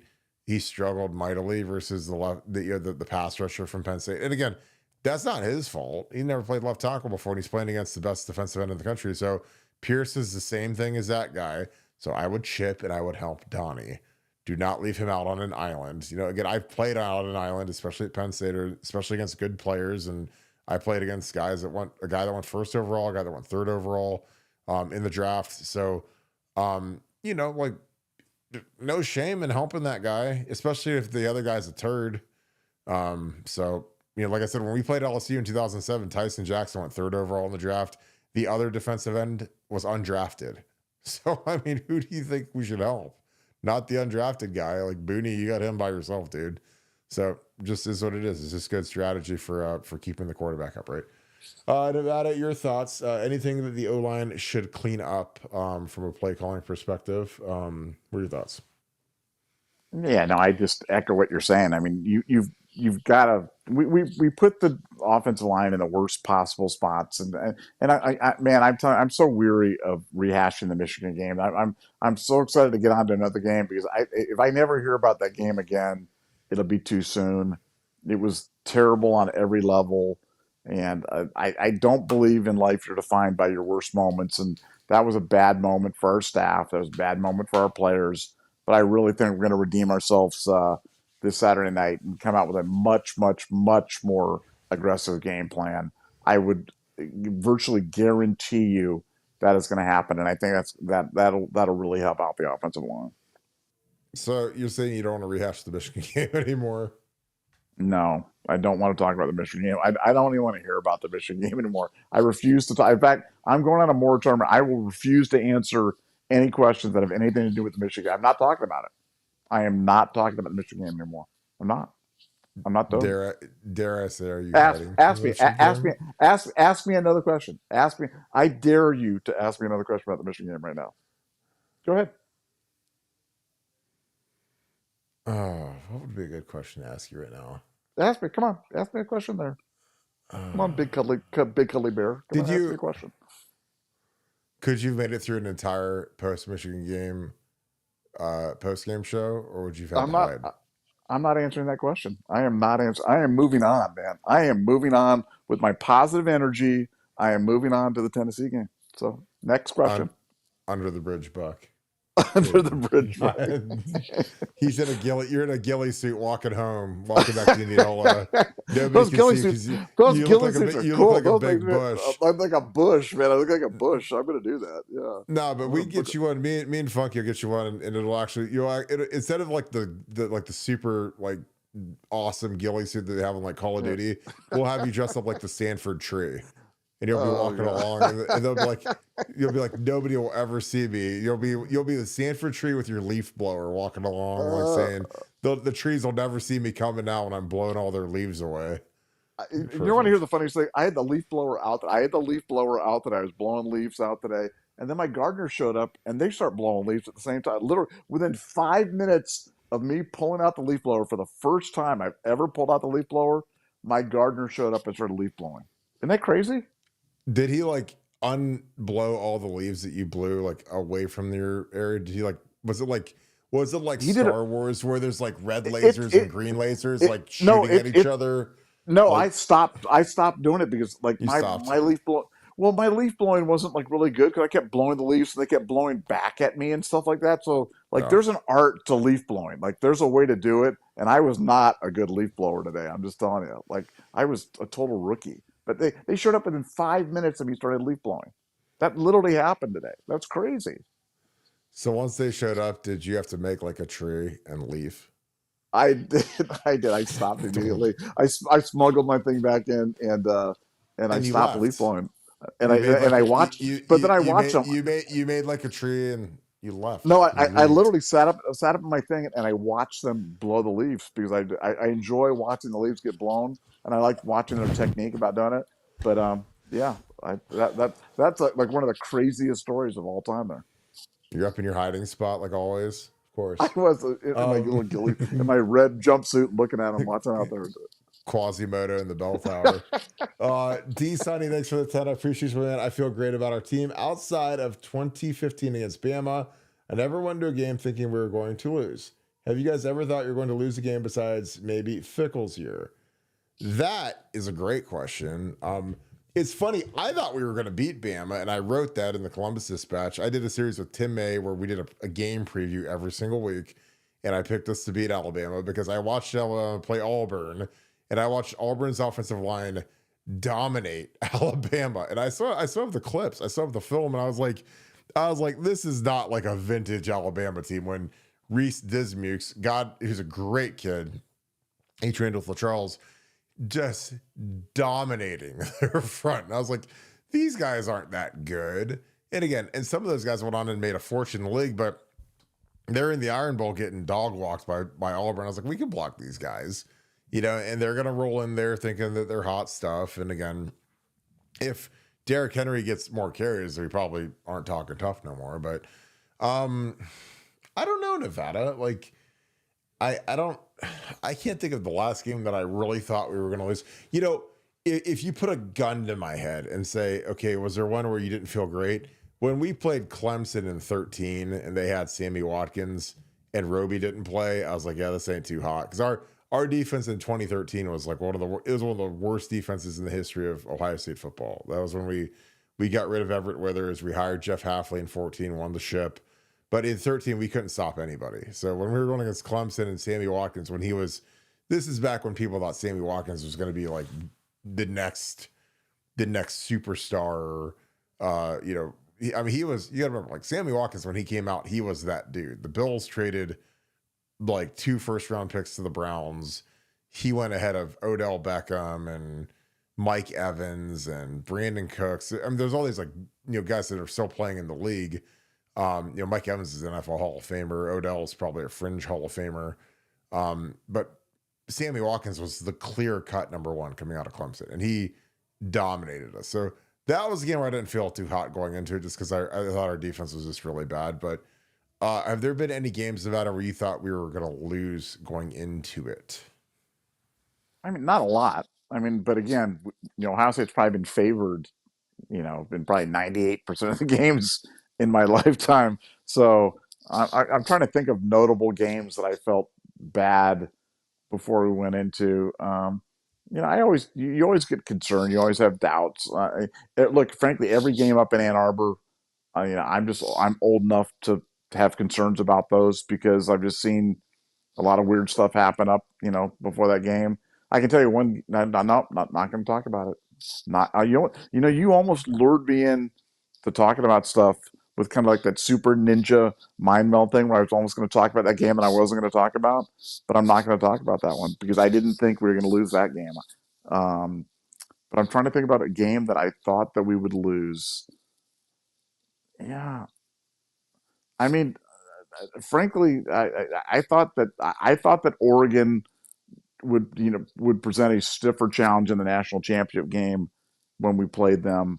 Um, and it's funny because it's funny how your mind misremembers the game because I've gone back and watched that game, and man, if Oregon doesn't, I mean, Oregon dropped about 6 passes in that game. That if they don't drop, that game's a lot closer. And we all remember it being a 3 touchdown blowout. Urban Meyer putting the exclamation point on it and stuff like that. That was a closer game, and Oregon was almost in it. That was one of those games where we talked about those 5 or 6 plays kind of either breaking your way or breaking their way.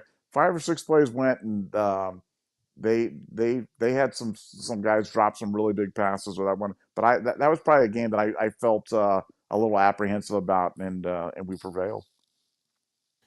Well, I mean, I wasn't worried about their defense because they had 2 outstanding defensive tackles. It was Eric Armstead and DeForest Buckner. And DeForest Buckner is one of the best defensive tackles in the NFL. But those guys did not play the run. They were allergic to it. They had zero interest in it. So they would get dog walked by whoever they went against. And I was like, yeah, we're gonna maul these guys up front. Now those guys are both 6'7" first round picks, but I watched them against Florida State, man, and they just didn't play hard. They played lazy. Now, offensively, with Mariota, I mean, I was sitting next to you that first drive, and I mean, the way that they went down the field, that was like the way I dreamed that Chip Kelly would run the offense because that wasn't him. Obviously, that was God, it's escaping me. The guy that took his spot. It was an H. Helfrich. Helfrich. Yeah. Helfrich. Yeah. Like I mean, I could. I was like, that's what I dreamed that our offense would look like with Chip Kelly. I mean, and they just right down the field, no huddle, fast. And I'm sitting there and I'm like, Jesus Christ, we might not stop these guys the whole night. And then after that, we kind of settled in, and there is always like this early in the game feeling out of the opponent and like managing the emotions. And like when you play in a dome, it's always hot and it's always kind of exhausting. It like takes the air out of your lungs, and guys have to settle in after that. So after that, we did a good job though. And again, Urban was such a genius. Like he had the guys lose weight. He had double scout team running so that it was like a conditioning session every day. So the no huddle didn't really affect the guys the way that it did everybody else because we had a little bit more time to get ready for it. Not much, obviously it was like a week, but I don't know. Like I said, Urban had that team primed and ready to go, and that's why he's the GOAT. So that's a great question, D Sunny. I appreciate you, man. The FIC year, the funny thing about the FIC year, since I was actually on staff, was like I felt good going into pretty much every game except for the last one. The last game where we played the Florida Gators down there, and you got to understand, like that one doesn't. I mean, we had on the offensive side of the ball, other than Stan Drayton and myself, everybody else was completely fired.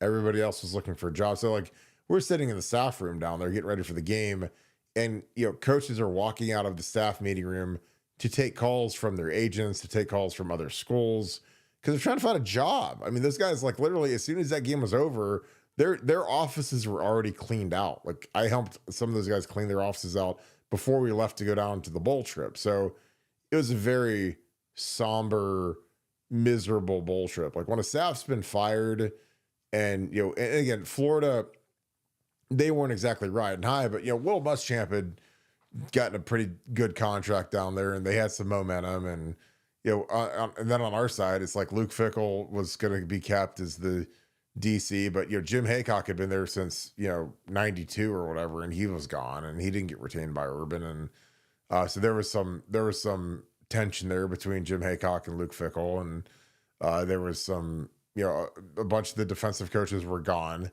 so that was when I didn't feel too hot. So, but again, I was also living that, which sucked. T Shay 1977, thank you for the 5. Appreciate you, my friend. This team needs Kool-Aid Man in the jumpsuit at the game. I'm offering front door drop off at halftime pickup for a seat in the Tube TV suite. Wow. Halftime front row pickup. Well, I'm not going. So if Nevada wants to go Kool-Aid Man, he can. But I'm gonna be. Dude, there's only one Kool-Aid. If there's come on. You got to pull out the red tracksuit just for one more time. One of us has to work, so I'm gonna show up on Saturday and work, and Nevada can go dilly-dally around at the suite and drink his cocoa, and brag about his life, eat his carb sandwich, and hang out with all of his buddies. So I'll be here working hard and keeping the lights on at Buckeye Scoop. I'll be in the game thread reading all of the hot takes. It'll be great. Nevada will be in the stadium with no Wi-Fi, just dreaming about how great the game thread's going to be, and the board, so the board's going to be either one or two ways after that game. So it's going to be one way. Exuberance, wild exuberance. Everybody's going to be over the top. We're going to be back on the Ryan Day train, man. Choo choo, all aboard. The Rosy Cheek Express. The one thing that we should do is I should get a GoPro and live stream you driving like Mr. Magoo out of the parking lot at midnight when all of the drunk Tennessee fans are crossing in front of your car slowly, and you're moving 2 miles an hour, and people are honking at you, because getting out of there is going to be terrible. I've left night games, and this night game, playoff game, drunk people, not fun. Terrible. I appreciate that T-shirt. That is amazing imagery, and I appreciate you, my dude. Paul Lewis, what is up, my dude? I was talking about you the other night. I don't know if you caught it, but I was talking about you delivering. We had a question, what's your favorite bourbon? And I was like, well, Paul Lewis gave me the best bottle of anything I've ever had, and it was Pappy Van Winkle, and he showed up at the original Scoop meetup at Buffalo Wild Wings, and I thought he was going to assassinate me because he had his fedora on and he had his glasses on. I was like, he's like, do you know who I am? And I was like, no. And then again, like you look at this photo, like guys, look at your screens right now, and you see this little tiny photo of Paul and his girl, and I'm just like, I can't really make out what people look like because the photo's small and my eyes are bad. So, but Paul, you're the best, my dude. I appreciate you. I hope you're doing great. Merry Christmas to you. Thank you for the 100. Exceptionally generous for paid forward. And again, we've signed up a ton of paid forwards. Shout out Nevada, because he is the Geppetto in action on that one. We have 17 new emails overnight. And I'm like, Nevada, go drink your cocoa, and you go get cranked up, and you go leaf blow all those things out of our inbox. Thank you. So, but Nevada, anything for Paul? And Paul, I appreciate you, my dude. One of these days, I'm going to crack that bottle, because I'm not going to let all of my interloper friends drinking at my funeral, so I'm going to drink the damn thing. So I'm not going to let them have it all. But your thoughts, Nevada? Yeah, I always have this vision of you like kind of like Marlon Brando in Apocalypse Now, where you're like, "Are you an assassin?" And yeah, I can see Paul being there. He's got the fedora kind of going on. Did he have dark glasses or just the fedora? Dark, no, dark glasses. So I was like, Oh he might be wow, here to kill me. yeah, yeah, that would be a little scary. That'd be a little scary. I'm glad you're okay, Kirk. Well, I mean, the thing that would have been funny is like, when we had that first meetup, I mean, for 4 hours, I stood there and took photos, Sweating and all over, sweating all over people. sweating like an absolute hog. It was hot as hell in there, and I'm standing there sweating. People are like, "Hey, let's get a photo," and I'm like, "Okay, I'll get a photo." And then they like touch my back, and they're like, "Ew," and I'm like, "Oh God, I'm so sorry. I don't know what I'm supposed to do." They can't dip me into like a frozen thing of water every time I like get done hugging somebody, but so like what would have been really cruel is if I'd have stood there for 4 hours and taking photos. Again, I love meeting everybody, taking photos. It's awesome meeting everybody. But like if he would have shot me at the beginning of that, I probably would have been straight. But if he would have waited for 4 hours after I did all that, when I could finally sit down and drink a beer, and he just shot me then, that might have been cruel. That's kind of like when an NFL team cuts a player right after they run the conditioning test. That is cruel. Or you get cut at the end of training camp. But like if you cut me at the beginning of training camp and I don't have to go through it, perfect. But again, I love seeing everybody. We're gonna have another Scoop meetup pretty soon here. So I'm getting with our partners with Twin Peaks and with B-Dubs, and we're gonna get one at each. So get your minds right, folks. But I think we'll do that spring game one again because that one was a huge success and everybody loved it. So get that on your calendars, guys. We'll get that all tuned up. Brandon Kendrick, thank you for the 5. And then I've got another one from you right after. Brandon, Studley Budley, thank you for the 5.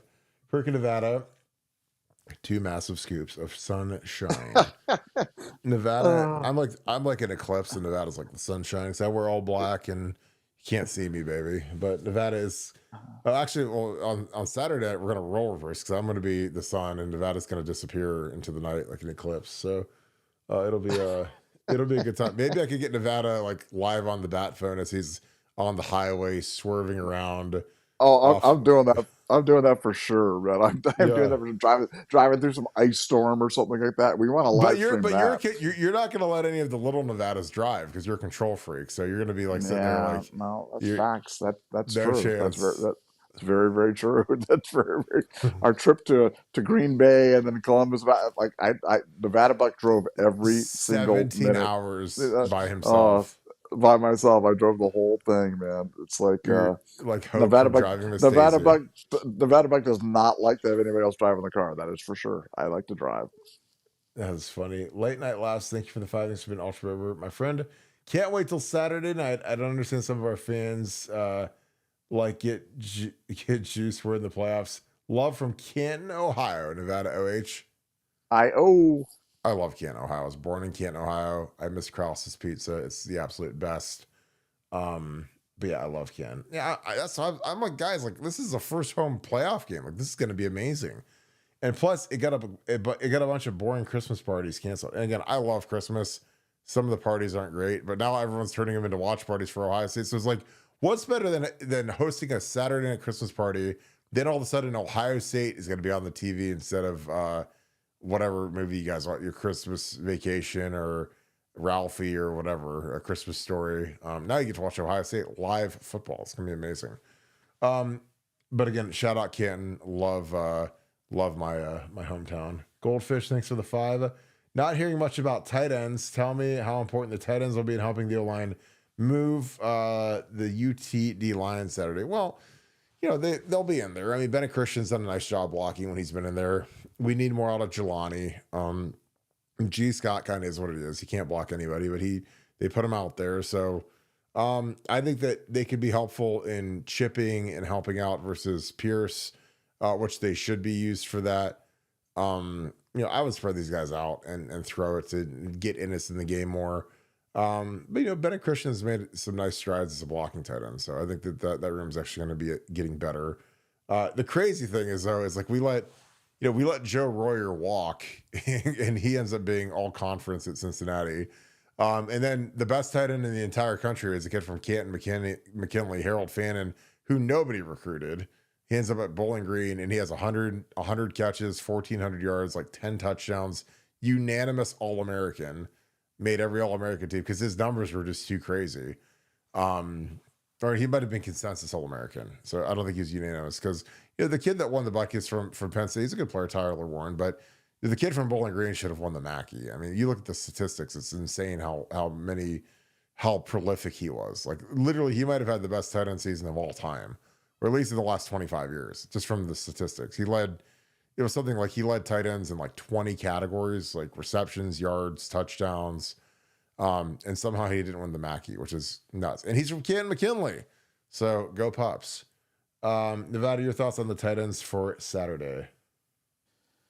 Yeah, I mean, unfortunately, I think that they'll, be a big part of the. I wish they were less a part of the game plan, but you know, I personally think you move the defensive line for Tennessee with scheme and with spreading them out, not with forcing them out in power and numbers. So that's just me. But we'll see on Saturday night. We'll see. They've practiced a lot of interesting things. They've practiced the heck out of going fast, and I just hope they go fast on Saturday night because I think that's really the kryptonite for the Tennessee defense. All right, Jordan, thanks for the 5. Nevada, tell me who you guys think will win in the playoff games, going to make a parlay. I'm going to go chalk all the favorites. So I think Penn State's going to beat SMU. I think Notre Dame's going to beat Indiana. I think we're going to beat Tennessee. And I think that, oh God, what's the one I'm missing? I think Texas is going to beat Clemson. So I don't think there's going to be any upsets. So again, that's boring. But the only one, again, I think that Notre Dame's a physical team. But that Indiana team, that could be interesting, because they gave us a pretty good route, at our deal. And I don't know. That one, I think it could be interesting, or it could be Notre Dame smashing them. But I think Texas is clearly better than Clemson. I think that obviously us in Tennessee is going to be compelling, but I think Penn State will get through SMU. I think they've got a lot of potency on their offense, and I think that their defense is really good. So, Nevada, do you have anything outside of chalk for the parlay? Yeah, I've got Indiana upsetting Notre Dame.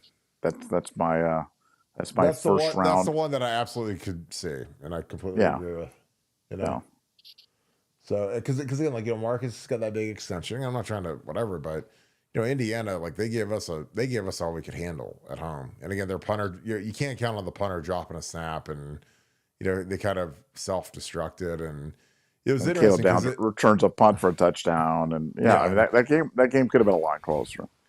yeah, and again, it's funny because Kirk Barton said he's like, we're never going on the silent count again, which I thought was a big deal, and you know, all right, B Moses, this is really good for you guys. So it says, hey, Kirk and Nevada, I want to tell the Scoop fam about my new song featuring Curtis Grant. You know what time it is. Available on all streaming platforms. Hashtag Go Bucks and beat the ball. So you guys all know B Moses. He's a co-host along with Funky Buck on our Sunday show. He's made the rounds on Buckeye Boys. He is one of the greatest people we've ever been around. One of the greatest people, superstar in this profession. And he has a song. So again, a super easy thing that you guys can do. It's just like how I tell you guys to get on the podcast app and type in Buckeye Scoop and hit subscribe, which again is completely free and helps us out. If you guys have Apple Music or Spotify, just type in B Moses. I'm gonna do it right now. See if this thing pops up. It's available on all streaming platforms. Let's see if I can find it. And I found it. There you go. So if you get on your handy dandy iPhone, iPad, whatever doohickey you have, and type in B Moses, which is a B and then a period and then Moses, Moses. Type that in. There it is. There it is. So it says, you know what time it is, featuring Curtis Grant and Ron Lyles, and click download. So super easy to do. I'm going to download it right now. So hit the plus button, hit download. There you go. So help our boy out, help stream this a little bit, and get our guy moving up the charts. Again, it's a really good song. I think you guys will love it. and help out our boy B Moses. Appreciate you, B Moses. Love your brother. Hope you and the family have a great Christmas season. So make sure you guys do that and help our guy out. All right, Nevada. Any final thoughts? Let's wrap this thing up. Great show tonight. Yeah, good portal day. I love getting the kid out of Minnesota. I love the fact that Minnesota has some angst over that, and I think that's going to be the first of many portal ads. I think we're probably about 10% done through the portal, 90% of the way to go, and I'm convinced more than ever that we're going to beat Tennessee on Saturday night, and I can't wait. So let's go. Yeah, it's going to be an absolute banger on Saturday night. Appreciate you guys as always. Thank you guys for kicking it with us. Happy Wednesday. Again, I hope you guys are getting all your Christmas shopping done. Also, happy holidays to everyone else. Shout out, happy Hanukkah to all of our Jewish friends that are on this show. Again, I appreciate all of you guys. Again, and I always say happy holidays, so I get the nice blanket statement across everything. But appreciate all you guys. Again, this is an absolute phenomenon of a show. It's all because of you guys. So again, we don't take that for granted. Love you guys to death. I hope you guys are having a great holiday season with you and your family. But if you guys want to help us out, please leave us a like, subscribe, comment. Let me know what you guys think about a watch party. Been wanting to do one of those. I just don't know. I know a lot of people like to watch with their families. I know a lot of people like to, watch it. You go out to Twin Peaks, go out to Buffalo Wild Wings, check it out. I think that it's something I've been considering doing. And again, if there's enough feedback and people want to tune in and listen to me kind of commentate during the game, that'd be great. I have it on YouTube. I have YouTube TV, so it'll be kind of on that time because I know it's a little different between that and Direct TV, and Spectrum, whatever you guys have to stream the game. So you try to sync that up. But again, I just appreciate you guys, and I love your feedback. So if you guys want to help us out in a major way, please get on Apple Podcasts, get on Spotify, and click subscribe. Type in Buckeye Scoop and subscribe to our show. It's completely free. It's something that you can really do to help us out, and it's been growing like crazy. Thanks to you guys. So you guys are helping us. Leave us a 5-star review, and I appreciate all that you guys do. So with that being said, thank you so much, Buckeye Nation. And thank you, Scoop family. I'll see you guys tomorrow night, 7:10 p.m. We will kick it off. Be ready to roll, and I hope you guys have a great night. Go Bucks.